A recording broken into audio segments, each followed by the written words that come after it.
I think we're good now. All right, what's up, everybody? This is Ethan Smith of the Locked On Pirates podcast, here on the Locked On Podcast Network, where it's your team, your Pittsburgh Pirates, every single day. We are brought to you by BetterHelp. If you were in here for the first couple of minutes of the last one before I was able to get comments on, you heard that my internet in my house has not been working, so we're working on getting that fixed, obviously. But I wanted to get something out to you guys today, and I'm having to improv a little bit with my phone, so that's how we're rocking and rolling today. And as I was mentioning before things kind of shut down there for me, the Pittsburgh Pirates, of course, swept the St. Louis Cardinals to begin the month of June. And you couldn't be happier if you're a Pirates fan right now. They had a rough May that saw their division lead slowly but surely crumble.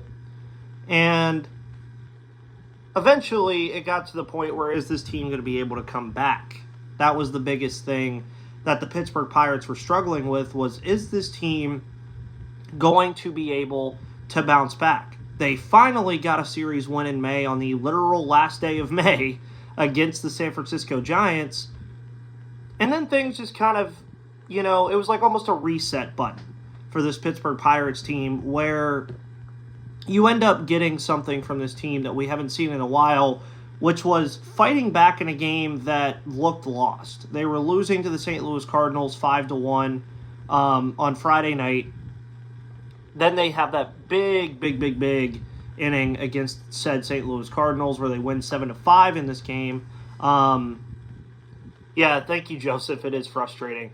But they have that big seventh inning against St. Louis where they finally got on the board in the sixth inning.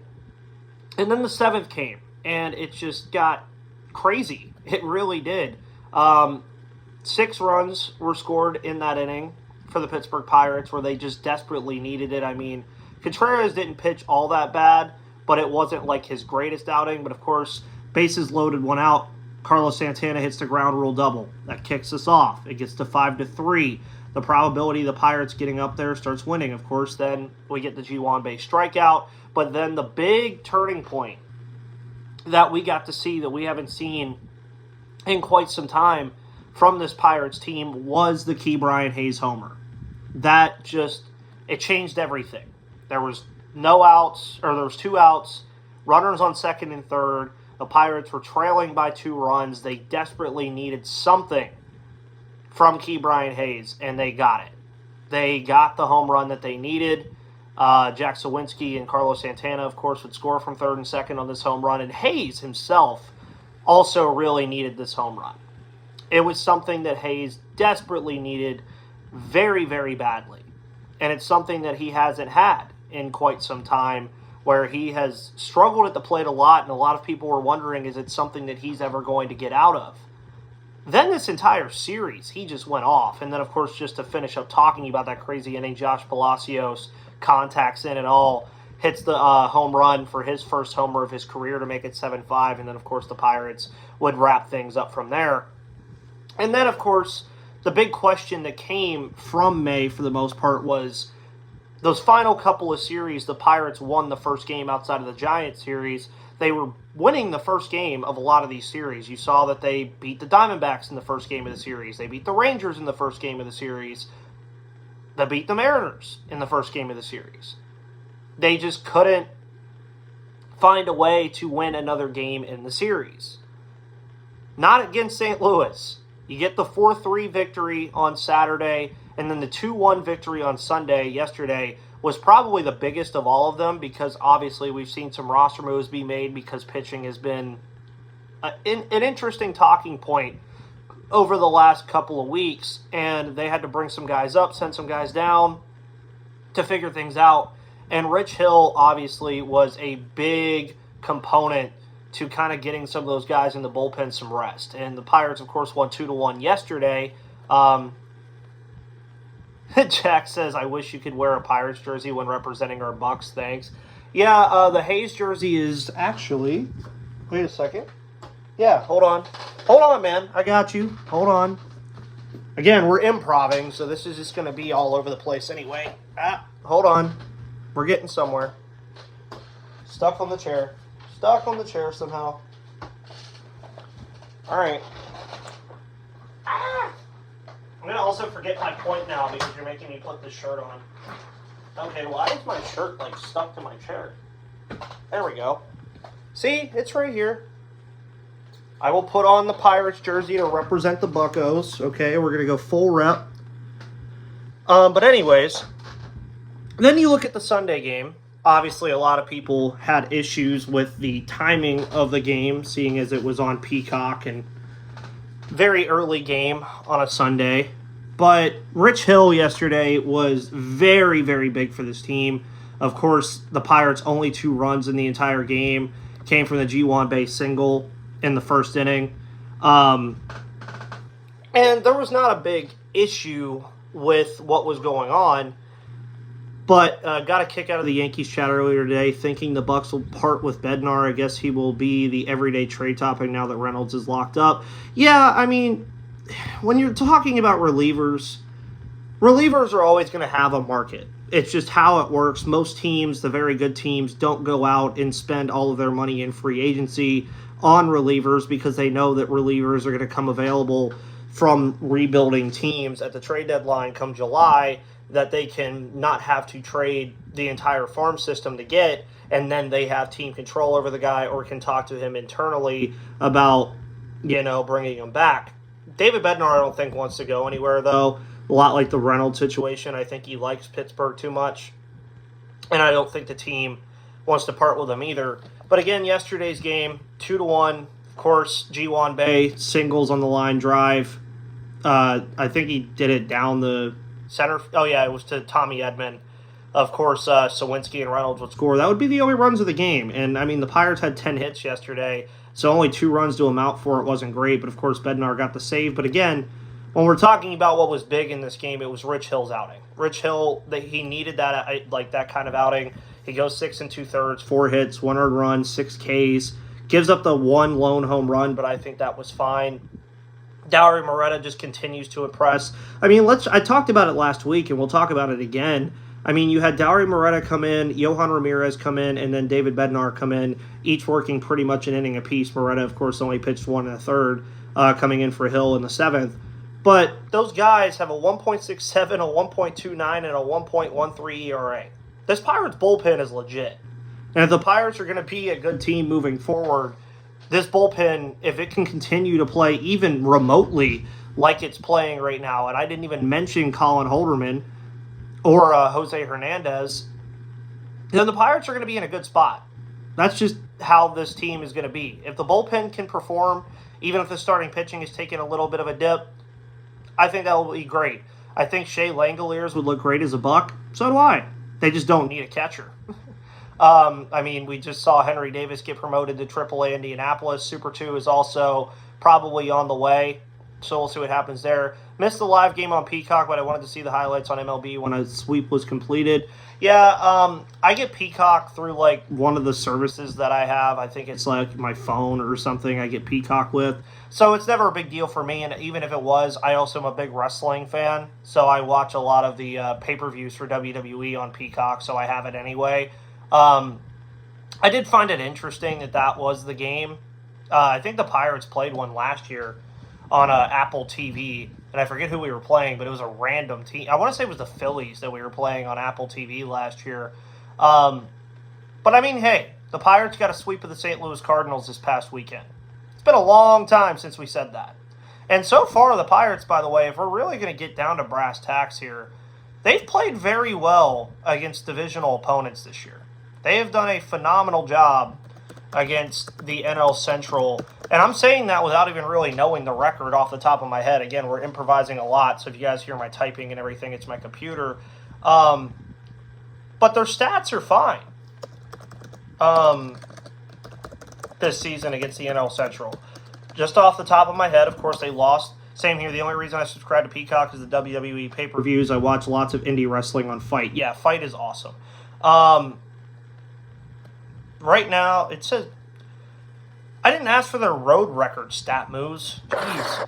They're 3-4 on the road against the NL Central, but whatever. 3 of those 4 games or 2 of those losses were to the St. Louis Cardinals right off the bat. Does it show divisions on here, like anywhere? If anybody wants to look that up for me, that'd be awesome. I mean, I should be able to find it. You guys are also seeing a lot of movement right now. Regular season against 500 teams. Pirates are not. I'm a Marlins fan, just admiring the Bucks' progress, but I agree with you both on those players. Thought the Marlins gave up on Bleday too quickly. Yeah, I mean, J.J. Bleday is one of those guys that are interesting. I've always found Bleday pretty fun. Let's see. Pirates are 6-4 in their last 10. Yada, yada, yada. Don't care about winning the NL Central. Blah, blah, blah, blah, blah. Have the Pirates ever won the NL Central? Good Lord. MLB Muse. By the way, StatMuse, great app to use. Pittsburgh Pirates versus NL Central. Okay. That, wow. Gave me the entire, thing. Okay, here we go. I'll just go down the line here. Scroll. So if we go down the line, they were 1-2 against Cincinnati, 2-2 against St. Louis, 4-0. They've won their last 7 games against the NL Central. So these are the games that you want the Pirates to win. When they play St. Louis, when they play Cincinnati, and remember what I talked about on Friday about this month being a big month for the Pirates because you have those 9 games in a row against Milwaukee and Chicago. We have not played Milwaukee and Chicago yet this year. So what do the Pirates do? I mean, they've won, if we're going to go even past these 7 games, they've won 9 of their last 11 against the NL Central. Remember that split against the St. Louis Cardinals earlier this year. But also, when you look at just how they've played against Cincinnati and St. Louis overall, you have 11 home runs in these games.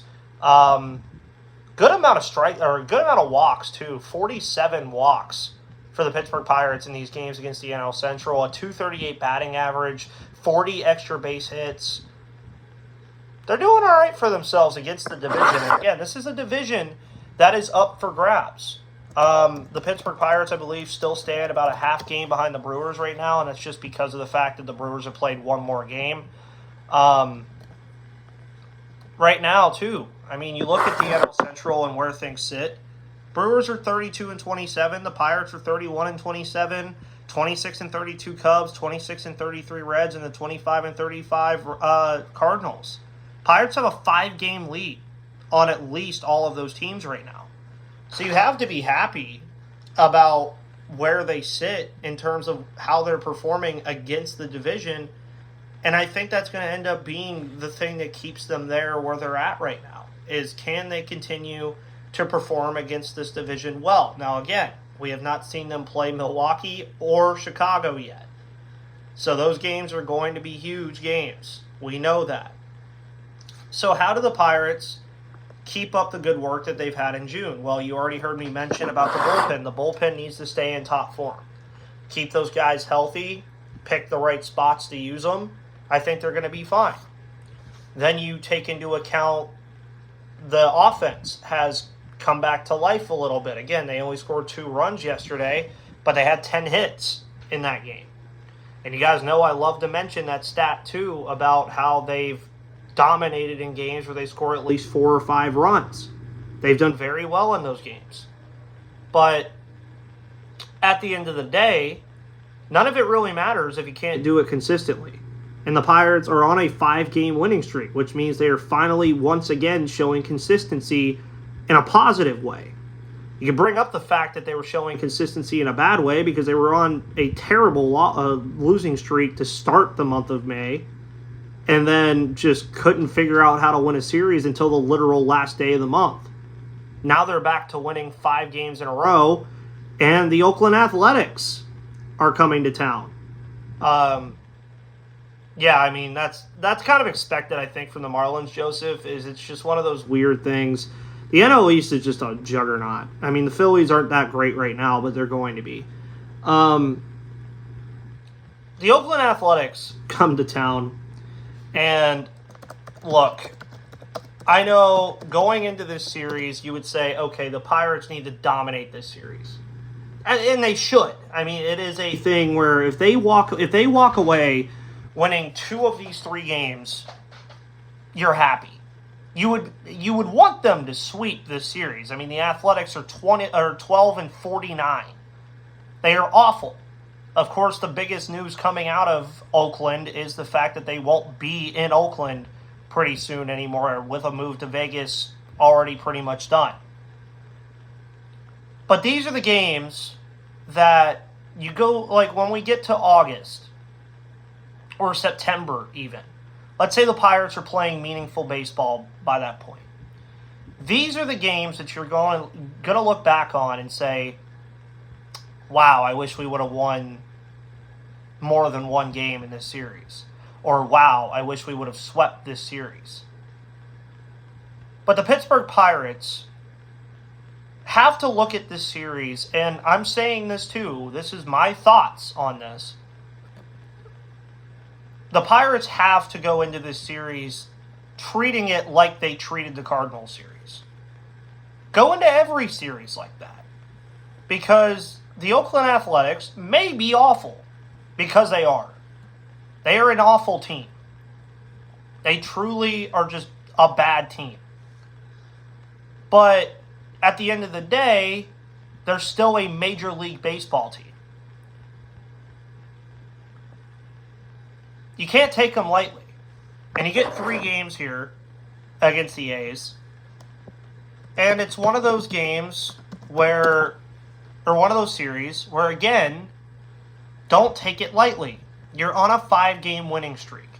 You honestly, and I mean this truthfully, have the best possible team to play to extend your win streak to 8 games. You do. You get Oviedo, you get Keller, you get Contreras in this series.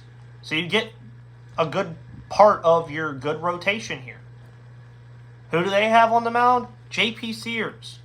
J.P. Sears has a almost 6 ERA away from Oakland. Overall, he's a 4.37 ERA guy, 54 Ks, without a win this year. He's not terrible, but he's not great either. His last start, he actually did well against the Braves. They won that game. 6 innings pitched, only gave up 4 hits, 1 earned run. The start before that, he went 5 innings, only gave up 3 hits, 1 earned run. You look at even Houston. He had 7 strikeouts against the Houston Astros. Only gave up 2 earned runs on 5 hits. J.P. Sears is, I mean, again, this team isn't great. But they're still there. You look at James Caprielin, 10.32 ERA away from Oakland. An 8.2 ERA. Overall, his last start got a little beat up against the Braves. 4 2/3, 3 earned runs. Start before that, got beat up. 4 earned runs, 8 hits. You have Mitch Keller on the mound in that one. The Pirates have the advantage in this series. Rowanzi will face Hogan Harris, who has a 6.7 ERA, but a 3.6 away from home. It's a series that, again, on paper, the Pirates should win this series no problem. On paper. But don't take it lightly. That is all I can say. That's all I can say about this series. There's not much to like about the Oakland Athletics whatsoever. There's not, and there's no reason to. But for a Pirates team that, again, has won their last 5 games, they're 7-3 technically, I think, in their last 10. Or 6-4. They're doing good over their last 10 games. Keep that up. Because these are the games that the Pirates are going to look back on in August or September or even July. And if they lose 2 of 3 here, or don't sweep, or whatever their goal, their goal here should be to sweep this team. But you have to at least win the series, I would say. You have to. And if they don't, things can get a little dicey for the Pittsburgh Pirates if they don't win this series. I mean that truthfully. Because then you have the Mets, and then you have that 9-game stretch against Chicago, Milwaukee, and Chicago. This should be your, like, you just swept the Cardinals. This should be your leaping pad. This should be your trampoline into being 34-27, entering that stretch against the Mets, the Cubs, the Brewers, and the Cubs again. That's what this series should be for this Pirates team. Truthfully, it should be. This series right here is what the Pirates need. And it's what it would have been great to have in May. Would you have rather played Texas, or would you have rather played Oakland in the middle of that rough patch that the Pirates had? I would have much rather played Oakland. And the Pirates, again, they have the horses. I see no way they lose Tuesday night. Mitch Keller's on the mound. There's no way. I just don't see it. Oviedo and Contreras gets a little interesting. We'll see. I mean, because you look at the teams that Oakland's beat. You just heard somebody in the chat say, it was, you just saw that Joseph said, the A's took 2 of 3 from Atlanta. Atlanta's one of the best teams in the National League. They've also taken a game from the Angels. They've taken a game from the Guardians. They even beat the Orioles at one point. They have beat the Texas Rangers in a game. How many series wins do they have all year, though? 2. 2 series wins all year. Last week against Atlanta, and about a month ago against the Kansas City Royals, who are also just a mess. The A's are, but again, look at it this way, too. Guess who the A's play after this series? Milwaukee. On the road. They play in Milwaukee. And who are the Pirates currently fighting with in the NL Central right now for the top spot? Milwaukee. That's where you really got to make sure you take care of business in this series. How can they do that? Pitch well. This is also where I want to see Oviedo, Keller, and Contreras give that bullpen time off. Like, seriously, I want to see Oviedo, Keller, and Contreras each at least go 6. I like the Athletics. Don't ever underestimate youthful exuberance. They have a college-type mentality. Oh, 100%. They don't really, at this point, what's there to care about in terms of veteran leadership? You know what I mean? But I think this series is also a good opportunity for Oviedo, Keller, and Contreras to give that bullpen a little bit of a break. They've been going through a lot over the last week and a half, 2 weeks or so. We've seen Vince Velasquez come back from the IL and then immediately go back on it pretty much. I don't know if he's scheduled to start soon. It doesn't look like he is. No, it'll be so Oviedo, Ortiz, Hill. Yeah, so right now it's Oviedo, Keller, Contreras, Ortiz, and Hill. So Velasquez is kind of just out of the rotation. So I do want to see a team that's been battered up a little bit with pitching, that pitching was the best thing they had at all in April. I want to see them give this bullpen a little bit of a break. And I also think this is the perfect series for them to let the offense kind of just go guns a-blazing a little bit. I really do. I think this is a perfect series for them to do that. The A's pitching, as I mentioned earlier, is not all that great. They were swinging at first pitches like you wouldn't believe against the Marlins. Miami pitchers had 6 and 7 pitch innings. Yeah, and that's what Oviedo, Keller, and Contreras need to do. They need to just go into these 3 games, shut down an offense that is just awful, and give the bullpen a break. I would be perfectly fine if we don't see David Bednar this whole series, unless it's in a save opportunity. Like, if the Pirates are up 3 or 4 runs in the 9th inning or the 8th inning, I would just rather see some of these other bullpen arms like not Robert Stevenson, like Chase DeYoung. Sure, if they have a lead, throw them in there. I'm fine with that. Give Dauri Moreta a couple more innings. Let him kind of do his thing. I'd be fine with that too.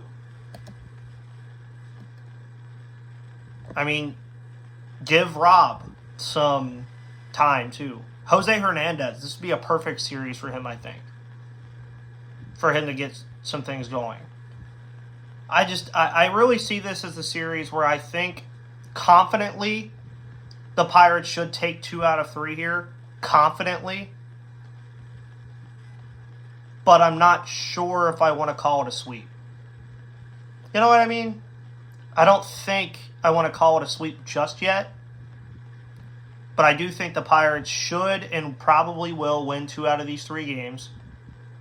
And again, a sweep would be the best thing that they could do. David, thank you. Well, you could thank Jack for that because he told me to put on the Pirate jersey.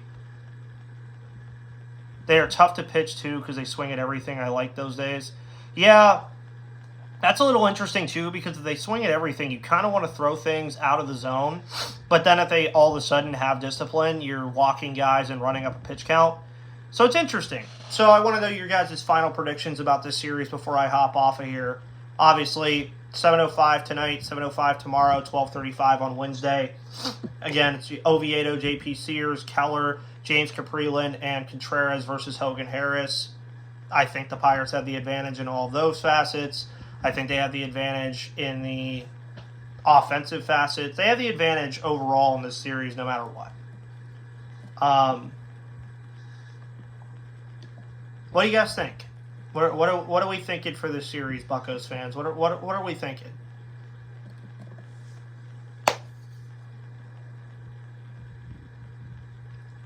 Bucks 2-1. So you think we take 2 out of 3, Joseph? I think G1 Bay hits a nuke this series. Bucks win 2, but I will be rooting for the sweep. Yeah, so I think a lot of us are on the same page. We all think that it's going to be 2 out of 3. I think the best chance for the A's in this series would be on Wednesday. That's just what I think. I think Hogan Harris is the best pitcher they have on the mound in this series, without a doubt. Caprilin and Sears are obviously a little interesting. And, yeah, also this month, of course, we're going to be covering the Pittsburgh Pirates throughout the entire month. The Pirates have 3 games. 3 on Apple TV Plus this month.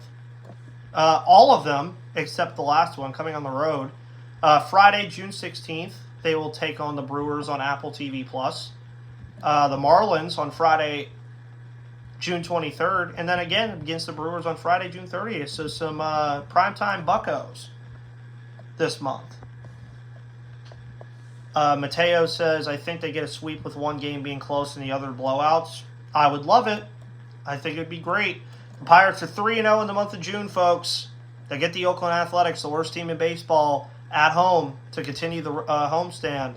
Let's see what they do. Guys, I'm Ethan Smith of the Locked On Pirates podcast, brought to you by, of course, the Locked On Podcast Network. I wish they'd bring Vogie back, but I don't think they need to, but I think it'd be awesome. But guys, thank you so much for tuning into this improv episode. I know it's a little different than what you're used to. I'm trying to just get this internet figured out, but thank you guys for coming in. Thank you guys for answering any questions or asking any questions that I could answer. Of course, sharing your comments and all that stuff. Hope you guys have a great Monday night. Catch the game tonight at 7:05 Eastern. Oakland, Pittsburgh. Let's see if they can keep the win streak going, everybody. And I will see you on the flip side. And Jack, coming soon.